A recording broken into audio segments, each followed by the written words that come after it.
Il est sans doute l'un des joueurs les plus fascinants de sa génération. Un joueur capable de changer un match à lui seul, de dribbler 5 adversaires d'un geste et de faire lever tout un stade, mais aussi de disparaître des radars pendant des mois. Hatem Ben Arfa, c'est une trajectoire unique dans le football français. Formé à Clairefontaine, révélé très jeune à Lyon, annoncé comme le futur Zidane, il a fait rêver des milliers de gens. Mais derrière les coups d'éclat et les dribbles magiques, sa carrière a été un enchaînement de rendez-vous manqués, de blessures, de tensions et de décisions incomprises. En équipe de France, il ne comptera que 15 sélections malgré son immense potentiel. Et son absence à l'Euro 2016 après une saison incroyable à Nice restera pour lui un grand mystère. Alors pourquoi Ben Arfa n'a-t-il jamais confirmé les attentes folles placées en lui? A-t-il été victime de son caractère, de son environnement? Aujourd'hui, on revient sur l'histoire d'un génie technique, d'un joueur à part. Voici la trajectoire d'Hatem Ben Arfa, le plus grand talent gâché du football français.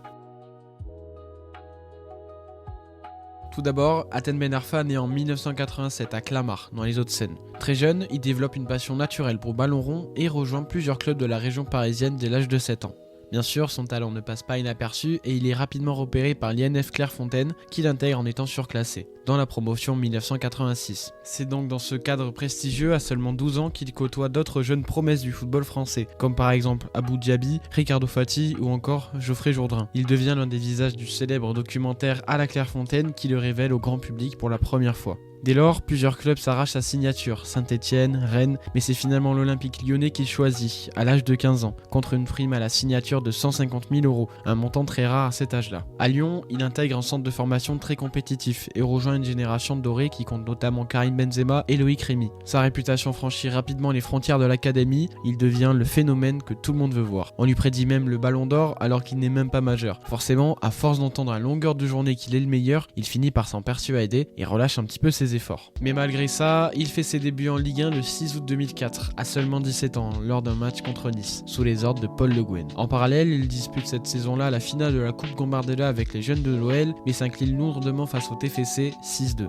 Ben Arfa va marquer son premier but en professionnel le 10 novembre 2004 en Coupe de la Ligue contre Lille. Il va confirmer petit à petit son potentiel, grignote du temps de jeu et gagne la confiance du staff. En 2005, il devient champion de France pour la première fois avec l'OL, et ouvre même le score en trophée des champions face à Auxerre en marquant dès la première minute de jeu. Il va récidiver en 2006 en décrochant un deuxième titre de champion et un nouveau trophée des champions contre le PSG. Mais si les résultats collectifs sont brillants, sa progression personnelle commence à se compliquer. Sous l'ère Gérard Houllier, il peine à s'installer comme un titulaire régulier et son talent, au-dessus de la moyenne, ne suffit pas à compenser son manque d'investissement sur le prêt. Au final, le prodige alterne les sorties sans saveur et les fulgurances spectaculaires, un peu à l'image de sa future carrière. Surtout, ses relations avec le staff deviennent tendues. Des conflits éclatent avec son entraîneur, mais aussi avec le président Jean-Michel Aulas. Son comportement, parfois jugé insolent ou individualiste, irrite. On le sent déjà en décalage avec la structure lyonnaise. Ben Arfa est brillant, mais imprévisible. C'est à ce moment-là que les premiers signaux d'alerte apparaissent. Derrière le prodige technique se cache un joueur difficile à gérer, et ses tensions internes finiront par précipiter son départ vers Marseille à l'été 2008. Mais au moment de partir de Lyon, Hatem va réclamer à son club formateur une prime.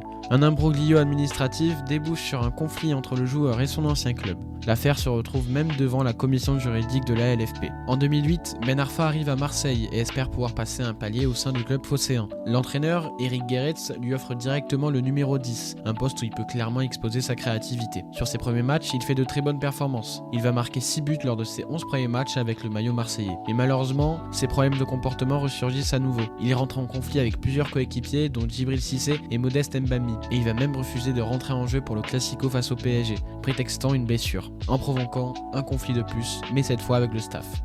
Il y a aussi des entraînements manqués, des coups de gueule contre le manager dans les médias et même le refus catégorique de faire des passes à ses coéquipiers.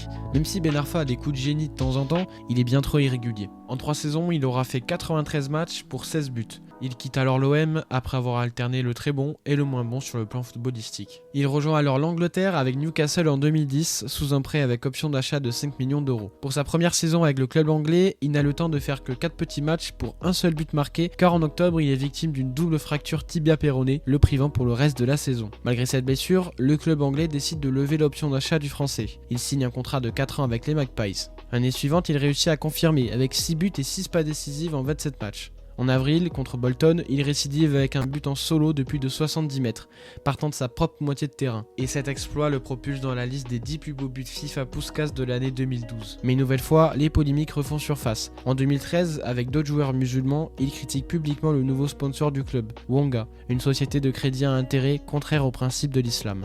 En septembre 2014, en fin de mercato, Ben Arfa est prêté à Hull City, mais l'expérience tourne au désastre et il s'embrouille avec l'entraîneur Steve Bruce qui déclare même qu'il n'est pas digne de l'équipe.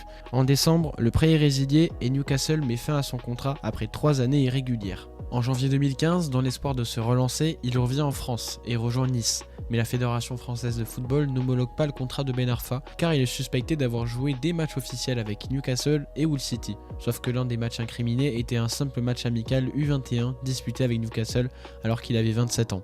La décision fait polémique, mais Ben Arfa ne pourra rien y faire. Il ne jouera aucun match avec Nice pour la saison 2014-2015 et résilie son contrat. À ce moment précis, son avocat déclare qu'il envisage d'arrêter sa carrière. Mais 6 mois après son transfert avorté au sein du club azuréen, le président Jean-Pierre River annonce qu'il sera bien niçois pour la saison 2015-2016. En août 2015, il fait son grand retour en France avec un but face à 3. Puis une semaine plus tard, il récidive face à Caen avec une frappe splendide après un enchaînement de dribbles. Très vite, il retrouve son niveau. Il termine cette saison exceptionnelle avec 17 buts et 6 passes décisives. Grâce à sa très belle saison en Ligue 1, il retrouve l'équipe de France après 3 ans sans avoir été convoqué. Mais à la fin de la saison, il y a un Euro, en plus en France, et malheureusement il ne sera pas convoqué pour l'aventure européenne avec les Bleus. Avec Nice, il est élu dans l'équipe type de la saison et suscite l'intérêt de nombreux clubs. Son contrat avec Nice, qui était d'une seule saison, ne sera pas renouvelé. Ben Arfa veut viser plus haut. Libre de tout contrat, il décide de s'engager avec le club de la capitale, pour un contrat de 2 saisons. Présenté comme une recrue phare, il y a beaucoup d'attentes autour de lui. Et à son arrivée, il explique qu'il a choisi le numéro 21 en clin d'œil à la chaîne L'équipe 21 qu'il apprécie. Ses débuts avec le PSG sont prometteurs en marquant contre Lyon lors du trophée des champions et il soulève son premier trophée avec le club parisien. Il est alors peu utilisé en début de saison car son nouvel entraîneur, Unai Emery, le trouve trop individualiste et estime qu'il ne fait pas assez de repli défensif. Il décide alors de l'écarter pour le premier match de Ligue des Champions, puis pour les 3 prochains matchs de Ligue 1. Il sera dans la rotation, surtout en tant que remplaçant, et grappille quelques minutes, mais il ne va pas parvenir à se faire une place dans l'effectif du PSG. Et le point de non-retour avec le club de la capitale se déroule en avril 2017, à la suite de tensions internes, notamment avec Unai Emery, et dû à des remarques sur la gestion du club de la part de l'émir du Qatar. Ben Arfa est alors écarté totalement du groupe professionnel. Pour la saison 2017-2018, il ne disputera aucun match avec Paris. Il est mis à l'écart, une saison blanche sans possibilité de s'exprimer en pro ou même avec la réserve. Son contrat se termine alors à l'été 2018 avec un bilan de 32 matchs, 4 buts et une seule passe décisive. Après 2 saisons compliquées avec le PSG, Ben Arfa rejoint Rennes en signant avec le club breton en septembre 2018. Dès les débuts, il se montre décisif en Ligue Europa avec un penalty transformé. Mais sous Sabri Lamouchi, son temps de jeu est limité. Le déclic vient alors avec l'arrivée de Julien Stéphan, notamment lors de l'épopée contre Betis Séville où il réalise une prestation XXL, puis contre Arsenal où il illumine le match aller, victoire 3-1, malgré l'élimination au retour. Le 27 avril 2019, il remporte la Coupe de France face à son ancien club, le PSG. Après le match, il glisse une pique à son ancien président. Il ne faut jamais sous-estimer son adversaire, un jour il revient plus fort. Il provoque même Nasser El Khelaifi en lui montrant sa médaille. Mais comme souvent, l'histoire se termine mal. Il critique la direction du Stade Rennais et Olivier Létang, le président, annonce son départ en juin 2019. Après plus de 8 mois sans club, en janvier 2020, à 32 ans, il tente une aventure en Espagne avec Valladolid, club présidé par le Brésilien Ronaldo. Il ne fera alors que 5 apparitions avec le club espagnol en Liga et il quittera le club à la fin de la saison. En octobre 2020, Ben Arfa revient en Ligue 1 en signant avec Bordeaux.